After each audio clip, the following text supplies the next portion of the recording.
Hey internets, you may have heard of that Texas high school stabbing case, where this kid, Karmelo Anthony, stabbed another kid, Austin Metcalf, to death during a track meet at Memorial High School in Texas, and then fled the scene but ultimately turned himself into the police and claimed that it was self-defense. And the internet has just been pretty consistently losing their minds over this case. Specifically, losing their minds in ways that shows that a very large portion of the population, unfortunately, has a very, very poor concept of what specifically constitutes self-defense. They either have a strictly legal concept of self-defense, which isn't entirely wrong but does have its flaws. But then you have other people who just try to apply a completely inconsistent, incoherent moral philosophy, if what they believe can even be considered that, to the idea of when something is self-defense and when it is justified. And there's also been a lot of people out there who've just kind of blatantly got the facts of the event totally wrong, or they just haven't looked at the facts at all and yet still feel the need to give their completely boneheaded take. And so what I'm going to be doing in this video is giving a fair examination to this case by going over the currently known facts and evidence of the case, and then examining it under the ethics of natural law theory. Or in other words, how a court that is founded on the principles of liberty and non-aggression would look at this case. Which is important because the one thing a lot of people don't realize is that a lot of American law, especially when it comes to property rights, is actually roughly based on the ethics of natural law theory. The United States was founded on the principles of personal liberty and private property rights, which means that to a large extent this video is going to give you an idea of how the founding fathers would look at things, and whether or not they would consider this to be self-defense. But I'm also going to be refuting a lot of the very bad takes around this event, because there has just been an absolutely insane amount of nonsense flying around out there. Just some of the most absolutely psychotic arguments I've ever seen, with just blatant double standards and applying completely different reasoning to this case, based on utterly irrelevant crap that has absolutely nothing to do whatsoever with whether or not something should be considered self-defense. But first off, this video's sponsor is private internet access. A lot of people unfortunately still don't quite understand why you need a VPN while using the internet. And it's often the same old fallacy of thinking that if you aren't doing anything wrong, then you don't need privacy. Yeah, no. This mentality will trap you in the mindset that it's perfectly fine for government and hackers to be able to effectively stand behind your back and watch everything you are doing. The reality is, whether it's those hackers trying to steal your identity, your credit cards, your passwords, and other personal data, or the surveillance state or copyright trolls,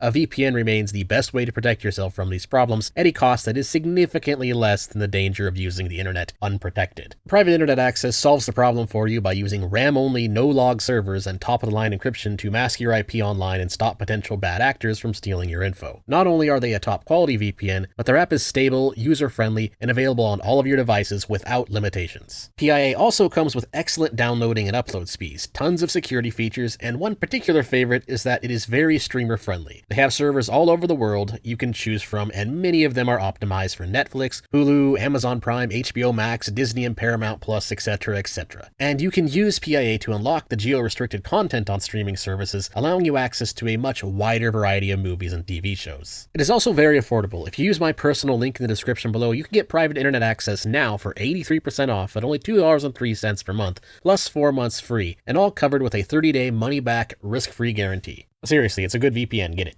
Anyways, to really understand what happened with the Karmelo Anthony case, we of course first have to start out with looking at the evidence of what happened. So here's a quick rundown of the incident. The stabbing took place in Frisco, Texas at Memorial High School during a high school track meet. Specifically, it seems to have taken place in the bleachers that you can see right here on April 2nd, 2025. Now, apparently it was raining, and so Karmelo Anthony decided to sit under one of the tents. This is kind of where the conflict starts. Karmelo Anthony was from Centennial High School, and yet he decided to sit underneath the tent of the Memorial High School Warriors team instead of his own school's tent. And so then Austin Metcalf, a student who was actually part of the Memorial High School, approached Karmelo Anthony and said something along the lines of, "Hey, this ain't your tent, you need to leave." I couldn't find the exact words used, and I don't think people actually know the exact words used yet, but witness statements seem to say that it's something along those lines. And this then led to some kind of verbal argument between the two, as Karmelo Anthony was basically just refusing to leave the tent. Then at some point during the argument, Karmelo Anthony said something along the lines of, "Touch me and see what happens," which actually does seem to be a more direct quote. Now, what happens next is where the witness statements appear to differ just a little bit. Some people say that what happened next is that Karmelo Anthony wasn't even touched by Austin Metcalf and that Metcalf actually just touched his backpack instead. Others claim that Austin touched Karmelo on the shoulder, and others claim that Austin pushed him. So there's a little gray area here in the evidence as to whether or not Austin was simply politely asking Karmelo to leave, or if he was being a bit of a bully about it. But the real problem, of course, is what happened next, which is that Karmelo Anthony reached into his bag, pulled out a knife, stabbed Austin Metcalf in the heart, heart, which then unfortunately led to Austin Metcalf's death, which apparently happened in his twin brother's arms. Again, it's a pretty sad, pretty nasty incident, and obviously a pretty harsh escalation of the argument they were having. But anyway, after Karmelo Anthony had stabbed Austin Metcalf to death, he then fled the scene, apparently discarded the knife and his bag into the bleachers, but then pretty quickly after fleeing the scene, he apparently turned himself into the police, admitted that he was the one who did it, and then claimed that it was self-defense. That seems to be the most up-to-date information surrounding the case currently available. Now, I want to first start out by pointing out something that should be obvious, but a lot of people are overlooking, which is that Karmelo Anthony is technically innocent until proven guilty. This is something that both natural law theory and actual American legal law generally agree with, the presumption of innocence. Because the thing is, the entire point of going to court, the entire point of going to adjudication, is to solve a problem caused by aggression without resorting to more aggression. And the only way to do that is to give both the alleged victim and the alleged perpetrator a chance to make their case in court. Because without that, you would just have insanity. You'd have people constantly going after each other for alleged crimes without actually examining evidence at all. So as annoying as the presumption of innocence may appear to be in cases where it just seems completely obvious to you who's in the right and who's in the wrong, it's still something you have to take seriously, otherwise you're advocating for a system that involves a lot of innocent people being murdered in the streets. So it's just obviously not a good idea. That's another thing a lot of people don't seem to understand. The base idea behind the presumption of innocence is to prevent further escalation of the conflict. Without it, you get these very stupid situations, such as like with medieval families being locked in generational mortal combat with each other because they failed to find a resolution to whatever the initial transgression was. That all being said, the current evidence does not look good for Karmelo Anthony at all. Because one really big obvious issue that I don't really see anybody talking about is the whole freedom of association element here. Photos I could find of the bleachers after the incident took place all show that the Memorial Warriors tent was not the only tent that he could have gone under. So Karmelo Anthony could have chosen to go under a tent where he would be more welcome, such as his own team's tent or his own school's tent or whatever. There were plenty of other tents. And so it's very weird for him to specifically choose the Memorial High School Warriors tent when he neither belonged to that team nor belonged to that school. And so this is one contention where natural law doesn't fully agree with how American law currently operates. Very few people are talking about the freedom of association element here, and they're instead looking at it as thinking that the initial point of aggression is when Austin Metcalf touched Karmelo Anthony, if he even did that. And that's not really true. People really need to stop feeling entitled to being accepted in every single community that they go to. Hospitality is something that is supposed to be a generosity, when a lot of people think that it's just something that you're automatically owed. It's like if someone goes into another person's house, demands to be treated as a member of the family, refuses to leave, and then when they're getting physically removed, they spurg out and murder the owner of the house. In that kind of incident, the trespasser is actually the initial aggressor, not the point of when physical removal begins. And that's kind of why this incident is so crazy, because currently United States citizens don't really have freedom of association. That is unfortunately something that has been legally taken away. However, it is something that the United States initially respected. And so if the Founding Fathers were alive today, they would look at this case as pretty much open and shut. They wouldn't even entertain the idea of self-defense, because when you look at it from the perspective of respecting freedom of association, then Austin Metcalf was actually not the initial aggressor here. It was Karmelo Anthony. Karmelo could have chosen to not even have a conflict by simply sitting under his own tent. And he could have chosen to prevent the escalation at any time by simply leaving the Warriors tent, which then brings another hit against the whole self-defense claim. Because looking at what happened here, it almost looks like Karmelo Anthony was looking for trouble. The knife was concealed in his bag. Austin Metcalf had no idea that Karmelo Anthony was going to stab him. And the fact that Karmelo said, "Touch me and see what happens," tells you that he was very much thinking about it before the stabbing, which just adds another element of insanity to trying to claim that this was self-defense. Even if we pretend that we don't care about freedom of association, it's still an extremely unreasonable escalation of force. So let's just step back and ignore the fact that he was under the wrong tent, even though he could have chosen to not be. When it comes to defending one's property, under natural law theory and non-aggression and respect for other people's life and property, etc., you're morally obligated to use the least amount of violence necessary to protect the property, whether that be external property such as your home or your money, or your physical property such as yourself, your own body, protecting your own life. So for example, let's say your neighbor's 5-year-old kid wanders onto your lawn. That does not mean you immediately have the right to launch a recreational McNuke at them, because that is way more force necessary to solve the conflict and has no respect for the kid's life or anybody's life for that matter. The reasonable thing to do in that situation would be to first tell the kid to get off your lawn, and then you can move it to having a conversation with your neighbor, talking with the kid and his parents about why it's wrong to trespass, and then further escalate to things like building a bigger fence that the kid can't get over. And it could then potentially escalate further to things like picking the kid up and physically moving him off your lawn,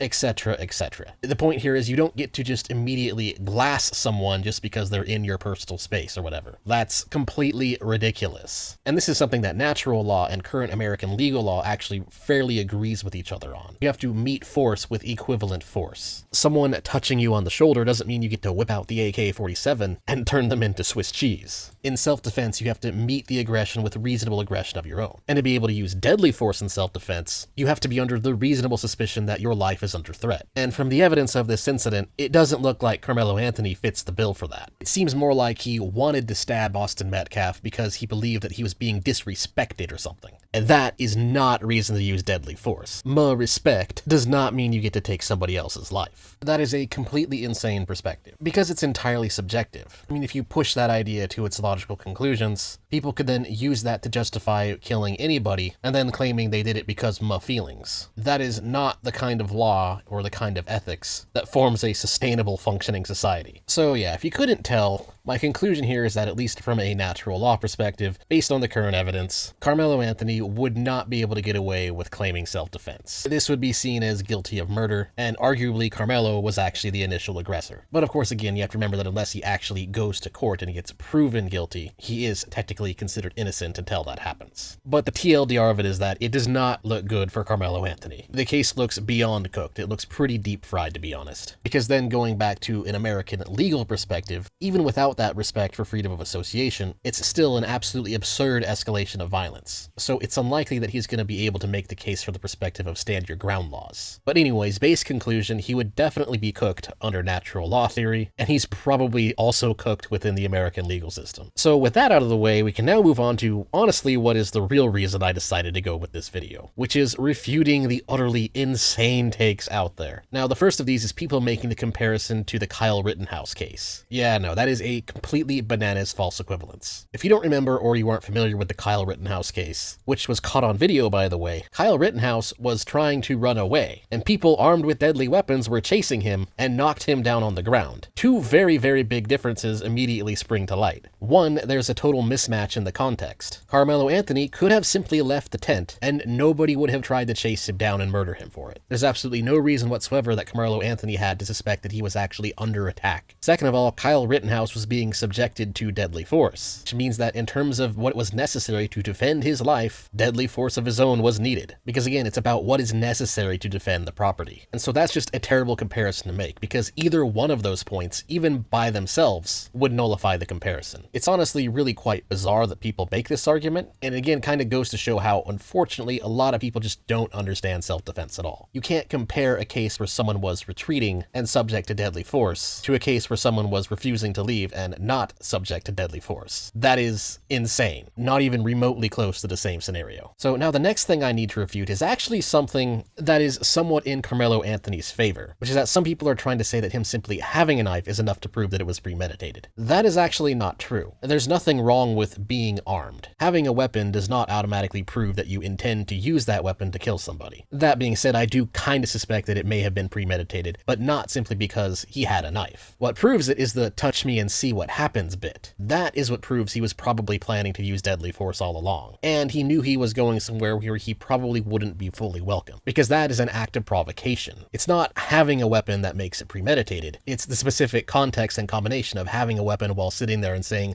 "Come at me, bro," while hiding the fact that you have a deadly weapon, and then using it even if you're not actually subject to deadly force from the provocation. And yeah, I know this may seem pedantic, but it's important to point out that it's the context that matters, and the context that suggests that it's probably premeditated. But just the act of bearing arms alone is not enough. I mean, just think about that logically for a moment and push it to its conclusions. If that were the case, then any kind of incident that involves a weapon could be called premeditated, regardless of other details, which is obviously very stupid. I mean, just imagine if you were in a bar and someone came at you with a knife out of nowhere, and so then you pulled out your Glock and shot them, and then the prosecutor during your court tried to argue that, oh, well, he had a gun, so clearly it was premeditated. That would be totally ridiculous. And so that's an important thing to understand. It's not the fact that Karmelo brought a knife to a track meet that means it was premeditated, but rather it's the combination of other factors, such as that he hid the knife and pulled a "come at me bro" and then stabbed Austin out of nowhere. It's the combination of having a knife, being somewhere where you're not invited, and then provoking an attack while hiding it. You need more than just one simple factor to suggest premeditation, and simply being armed is not enough. If it did, then that would justify taking away people's right to bear arms, which would obviously be very dumb. Now, you could say from an American legal perspective that Karmelo Anthony was not allowed to have that knife at the high school track meet, and admittedly, it was pretty stupid to have it there, but it alone still wouldn't, in my opinion, be enough to prove premeditation. But let's move on to the claim that Austin Metcalf was a high school bully. So this is possible, but unlikely. The current evidence seems to suggest that Austin Metcalf and Karmelo Anthony had never met each other before this event, which kind of makes sense because the two of them were going to different schools. It's very, very rare for there to be a long history of bullying between two individuals who don't even go to the same campus. And again, the current evidence suggests that there was just no history of bullying there. Now, you can say based on the eyewitness harder testimony that he was pushed, that based on his actions he was acting like a bully at the time. But again, you then have the problem that you're still meeting normal force with deadly force. It's not really a relevant claim to self-defense. As annoying as bullies can be, you don't have the right to just glass them. It's understandable, and I can see someone using that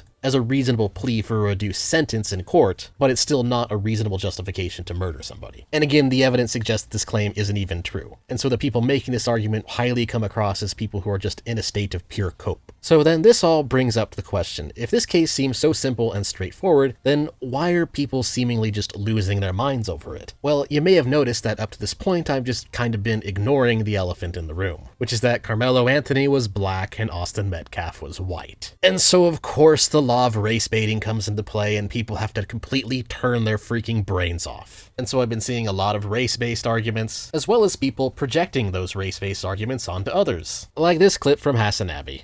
But it doesn't seem like stabbing someone to death is proportionate to someone shoving you or yelling profanities at you. There's also that side of it. Yes, you have to convince a jury that you truly were in fear for your life, that you truly were in fear for your life, you were physically harmed, and that you were trying to defend yourself. That makes it quite difficult given that he's a black student in a overwhelmingly white neighborhood, and most likely will have a overwhelmingly white jury.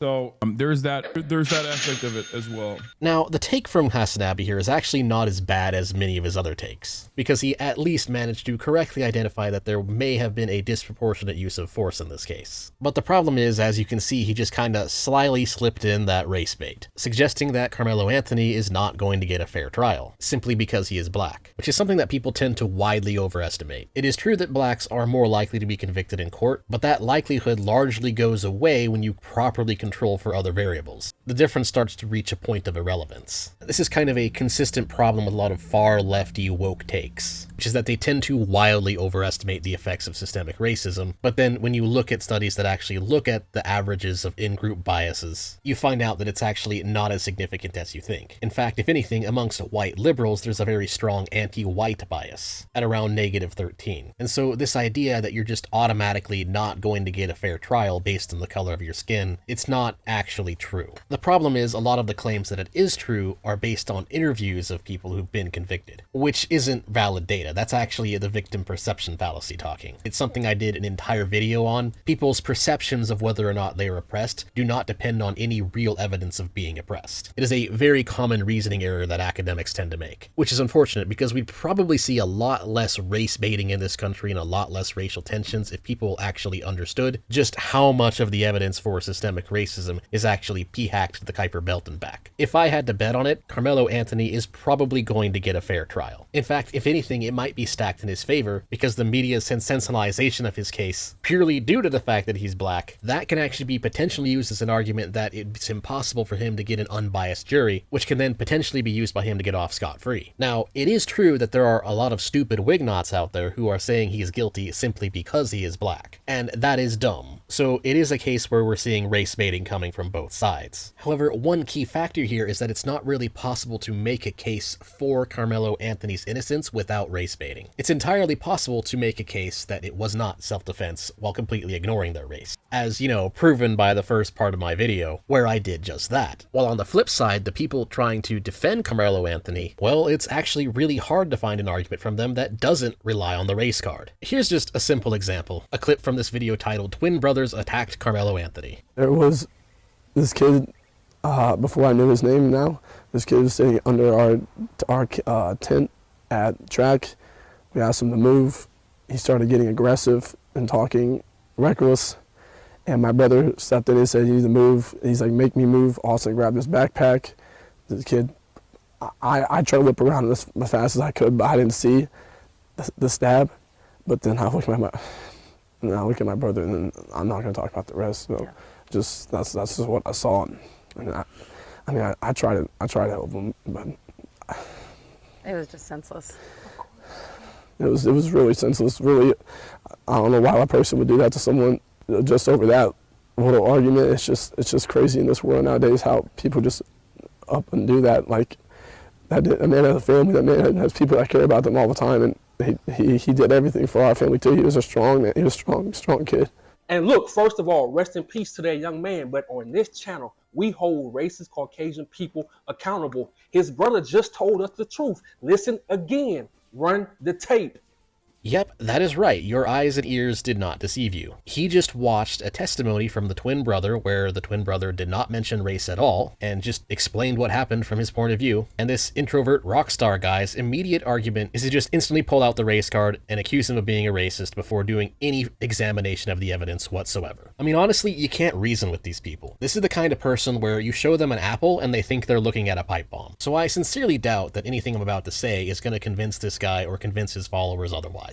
I am instead just delving into this as a case study for the rest of you, those of you who are not brainwashed, to clearly see the kind of ridiculous non sequitur arguments that a person will make when they view everything from the lens of race. Like this clip of his further rambling right here. You have to use your common sense. No young black man that's captain of the football team that has a 4.0 is going to randomly attack another young Caucasian man. It's not happening. He didn't do that for no reason. And then I step back and say, wait, what's the race demographic in Frisco, Texas? Check this out. 51.2 Caucasian people, 8.6 black people. You might as well say 91.4% Caucasian people because everyone else, especially in Texas, they already want to be Caucasian. The Hispanics, the Asians. Yeah, that's right. His argument is that this couldn't happen because of the racial demographics in the city. That is not relevant at all. This is legitimately cactus divided by cat butt logic here. There is no connection from this to Karmelo Anthony's mind. It does not prove or disprove anything about the situation. And he then just claims that everybody wants to be Caucasian there, and therefore these kids must be racist. That's not evidence of them being racist, that's just him claiming that they must think this way because they just do. You also may have noticed that the real starting point for his claims, other than what he claims it is actually just purely solipsistic. Because he looks at the town's demographics and he sees race first. He's thus using that to assert that everybody else must think of race first. In other words, his line of reasoning is that he views everything from the lens of race, therefore everybody else must view everything from the lens of race. Therefore this is a race thing. And this is what I mean by just completely, utterly insane, bonkers tier takes. It's just so completely disconnected from reality that it's actually kind of sad.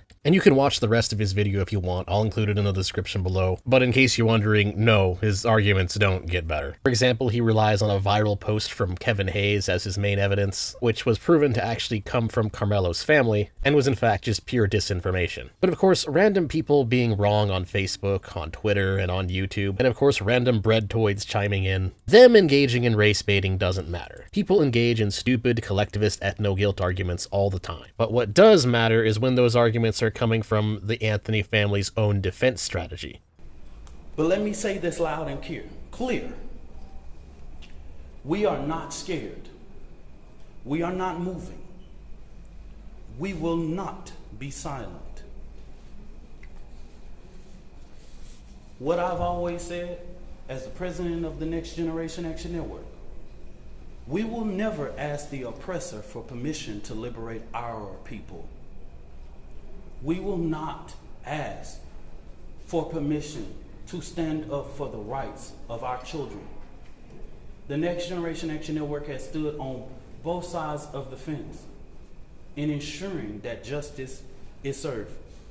Yeah, and in case you're wondering, the Next Generation Action Network is a racial activist social justice warrior organization. Coupled with the fact that Karmelo Anthony's family members seem to have blatantly lied about the case and attempted to smear the Metcalfs as bullies without any real evidence, we can now kinda start to piece the puzzle together and see what's really going on here. Their defense strategy seems to be taking the argument of, he black, therefore he oppressed, therefore he innocent. And that is completely insane. So rather than Karmelo's race being detrimental to him, the opposite appears to be true. It seems that he and his family are unfortunately trying to pull the race card to grift some national sympathy and get off scot-free. From what I've read about what they've done so far, it's almost like the defense from Karmelo's family seems to be trying to get the case looked at from a lens of critical race theory, as if a lower standard should be applied to blacks when considering self-defense, because insert ethno-collectivist guilt reasons here, which is just absolutely disgusting. Fortunately though, there is a silver lining, which is that while there's a lot of people who have fallen for this race grift, there's actually quite a lot of black people out there who have realized that it's a grift. There's plenty of black people out there who have spoken out against what the Karmelo Anthony family is doing, which makes sense because it's a really bad strategy for the long term of racial relations. Every time someone tries to use the race card like this, the card gets weaker. It funnels us more and more into this kind of toxic ethnic collective guilt mentality. And personally, I hope this case gets completely roasted in court. My personal belief is that people who pull these kind of grifts need to lose and lose hard. Otherwise, these people are just never gonna learn. And so that's all I have to say on the matter. Thanks for watching. Please like, share, comment, and subscribe. And if you want to support my content creation, you can help me out on either Ko-Fi, Subscribestar, or by buying some merch, or again by checking out private internet access. But for now, that is all. Till next time.